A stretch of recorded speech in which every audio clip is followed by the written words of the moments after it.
Welcome back to Season 2 of Sailing Sitka. We are Jay and Kenna, two young Canadians who stepped outside the box of comfort and decided to act on their ambitions of sailing around the world. We first set sail from Victoria, BC, Canada, and have been adventuring around Mexico ever since.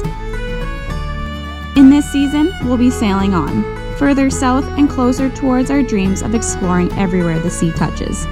So sit back, subscribe, and enjoy the ride.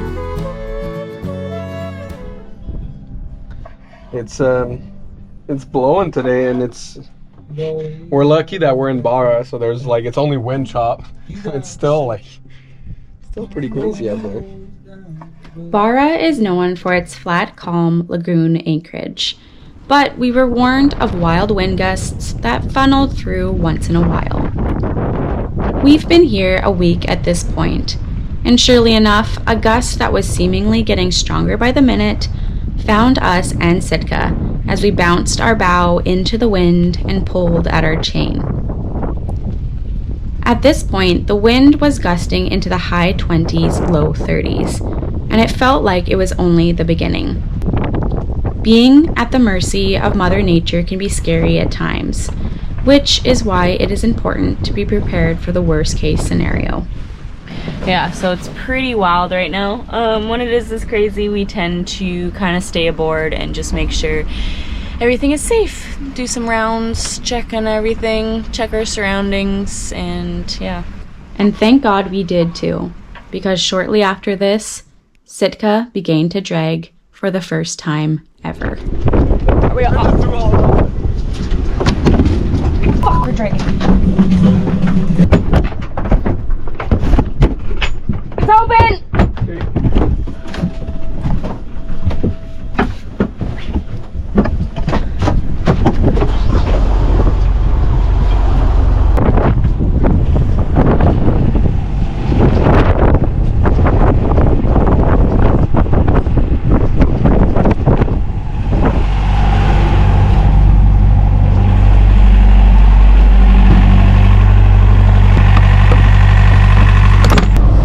It's just a gust that hit, but we were way too close. We were sideways. Yeah, and we're way closer to that boat.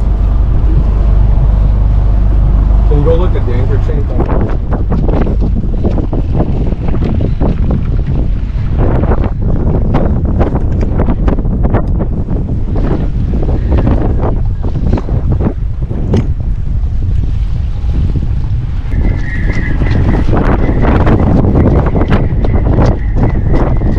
Dragging. Huh? We're dragging. Yeah, we're gonna head it. Do you want me to pull up the chain or? Yeah, take the bridle off. Take the bridle off?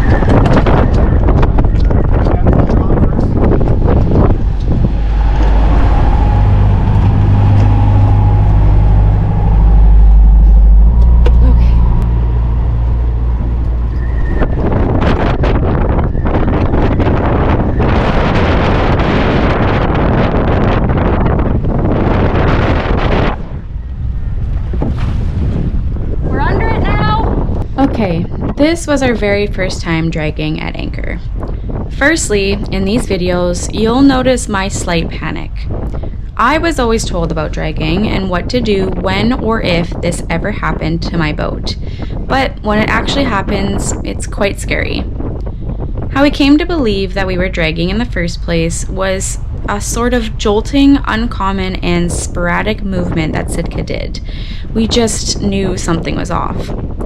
When we came up on deck, we were completely sideways and beam on to the wind, with our stern only 20 or so feet from the beam of the catamaran behind us, almost in like a T formation. It was clear that a giant gust pushed Sitka sideways and off from her original anchoring position, and we could look up and see forward of us where we originally dropped the hook. Jay motored into the wind to get us away from everyone else's boats, specifically the catamaran behind us, which then made us run over our chain, which you saw earlier. Jay then backed up slightly, so I had the room to lift the chain up to the point where I could take the bridle off. At this point, we were no longer in danger of damaging Sitka or anyone else around us. So I started to work on lifting the hook up to re-drop it properly with a solid bite. While doing so, Jay stayed at the helm and kept us in a safe position by engaging the engine forward against the wind. Okay, we're lifting anchor right now. It's full of complete mud. I need to get a boat hook to get all this off. We're re-anchoring, we dragged. Everybody's watching. This is so hard.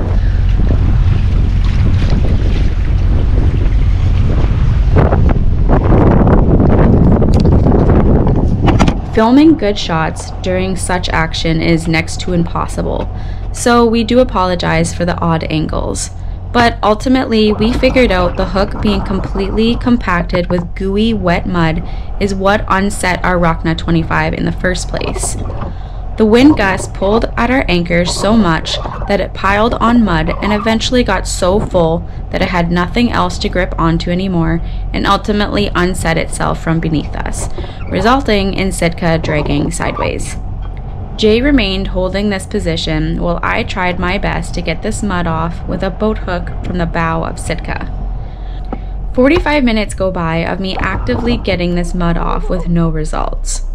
Next thing we knew, the man from the catamaran behind us, in which we were so close to hitting before, jumped into his dinghy in the madness of this all, came over and prepared to assist us. He first tried to use a hammer, but like my boat hook, it sunk right through the mud. So without any hesitation, this guy took his bare hands and scooped out the mud from our anchor. Oh, okay. This amazing guy, we'll have to get his name after, he freed our hook. It had, I don't even know how many pounds of mud on it. It was insane. I gotta get ready to drop now. Once we re-dropped our anchor, Jay came up to the bow to check on everything and ensure me all was okay. He then helped me setting the bridle, which I then went back to the helm to make sure we were held in good position.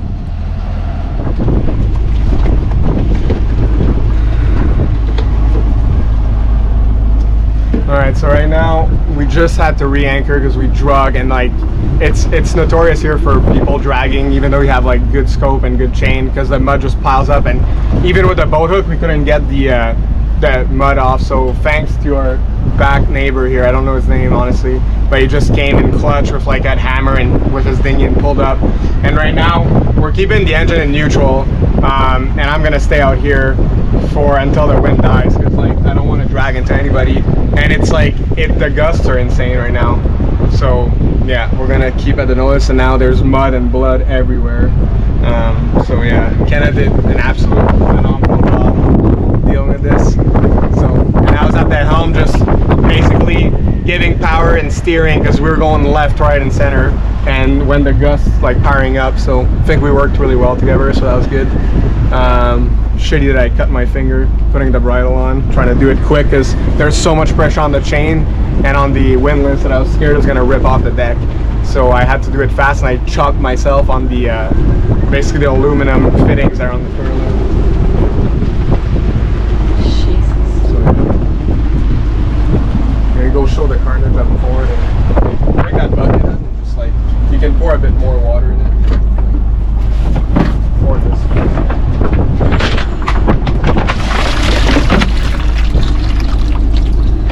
I am disgusting. I kept getting mud all over me because you're just trying to do what you gotta do. And yeah, raw emotions right now. That was probably the sketchiest thing we've had to deal with. No, it is the sketchiest thing I've ever had to deal with at anchor. That was a lot, and that was a first. And like it's funny because like the boat next to us, we started dragging, and like all day I was like, I don't want to go ashore today, it's too crazy. Yeah. And then I was down below, and I just felt like something felt off. Like I just had a feeling, and I went outside and ran. I was like, and Hunt, turn the through hole, open the through hole, and then I flashed the engine, and we had to go. And we were literally sideways, and like basically in between, going towards that catamaran, but almost on that boat. Yeah. So imagine if we weren't on the boat. Oh no, the boat would have been like either hit another boat or would have ended up in the sandbar. It's just such a scary feeling. And then like honestly, you guys, I looked around for a second, and like everybody's watching. I mean, like, reasonably, but fucking that's and only, hardcore pressure and right like, there. Like, if anybody's watching, like if you're in an anchorage and everybody's watching and you can see that, like that guy, props to you, man. yes, like, because came out with his dinghy, he saw the problem and came with the right tool at the right time. So yeah, our anchor drug and just picked up so much mud, so right now I'm just gonna stay in standby mode. Oh yeah, that was a lot. That was really a lot, and that's something that you know you try to plan for, like be ready for, I mean. And anyway, yeah, it was a lot.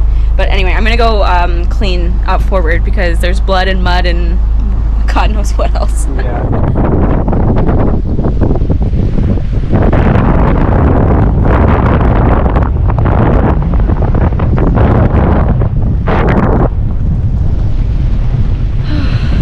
The entire situation resulted in blood, sweat, and almost tears, but we were too busy in action to even think about our emotions in that moment. But now that I'm editing this video 5 months later, those emotions came up for me while voicing over these videos. Sitka is our entire home. Everything we own is inside her, and everything we care about relies below deck. Seeing her almost crashing into other boats and dragging onto a sandbar was a freaky situation, but ultimately, after never having dragged before, we did our absolute best, and we did a very great job of our recovery. Alright, so right now we've been stable for like about 40 minutes here with the engine on, so I think it's safe to, we'll just shut the engine off. I'll leave the key there. The throttle on here has to be shut because we can siphon back water if it fails. That's happened before, so we just shut it off, but we'll be at there. I'll stay in the cockpit though, just in case we need it. So yeah, Kenna did a good job cleaning up too after. My thumb like got sliced everywhere, and this water is not the ideal water to have in your cuts. It's absolute garbage water. Yeah, so I just put a shit ton of peroxide and then used my good old trick of crazy glue. So yeah, we'll shut the engine down. Like their gusts are in the 40s right now.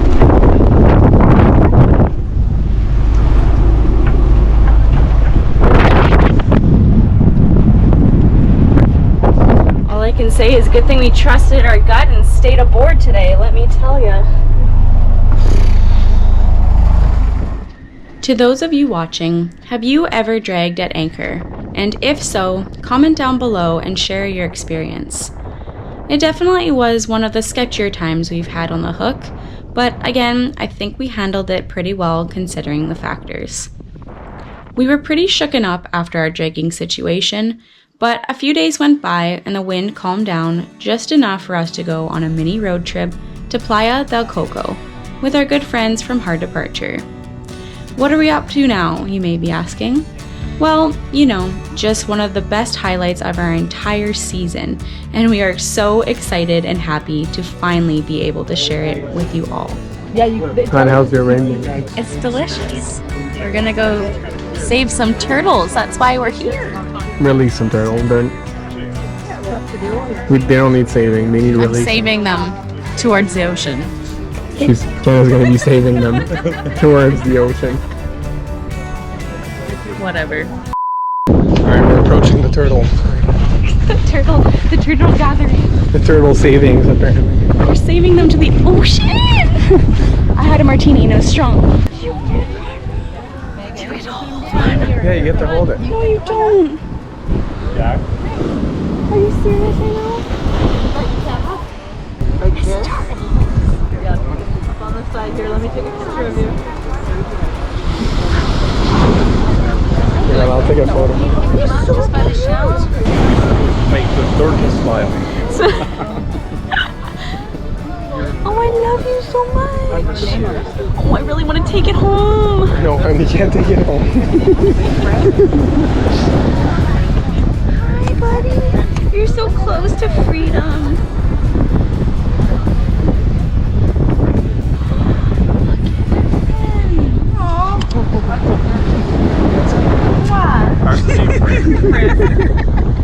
Thanks to the Turtle Conservation Project, we got to be involved in an experience that changed our lives here at Playa del Coco. Releasing baby sea turtles was one of the most moving and unbelievable opportunities I've ever personally experienced, and will definitely be something I'll never forget.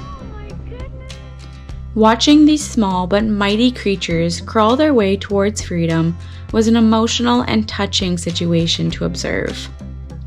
Sadly, it's estimated that 1 in every 1,000 hatchlings survive until adulthood, because they have such a mass variety of prey. But ultimately, that is the tragic circle of life, which I think probably is one of the hardest concepts to accept, that all good things eventually come to an end. I solely believe that is why you must appreciate every minute you have in this lifetime. Embrace the simple things. Be loud. Do what scares you. Dance, smile, and run. Just live as big and as boldly as you can. Because at the end of the day, we are never promised tomorrow. They're actually stronger than Come on, buddy. You gotta do it. Water's cold. So Jay got the runt of the whole litter, or I don't know what you call a He's pack gonna of make it. turtles. But he's gonna make it. He's taking his time. Survivor. He's a survivor. So, Carol, I'll tell you why I have this for mountain biking. My little buddy's about to get there. He's gonna make it. We're gonna see him down the road in the ocean. Really? Yeah. So it's been probably 15 minutes, and Jay's turtle is the last one to go. Yeah, but he's Eddie the Eagle. He will fly. He's coming. will. He just gets keeps- knocked down, but he gets up again. He keeps getting pushed back by the waves, so Yeah, but he's making it. Look at him. yeah, he's going. I don't think they can see on here, but He's right there. yeah. He's almost past the hump. See the wash almost hit him. I can see him flopping. Oh, maybe he got washed in. Mother Nature said you're going. He's gone! I think he's gone. He's gone! Finally!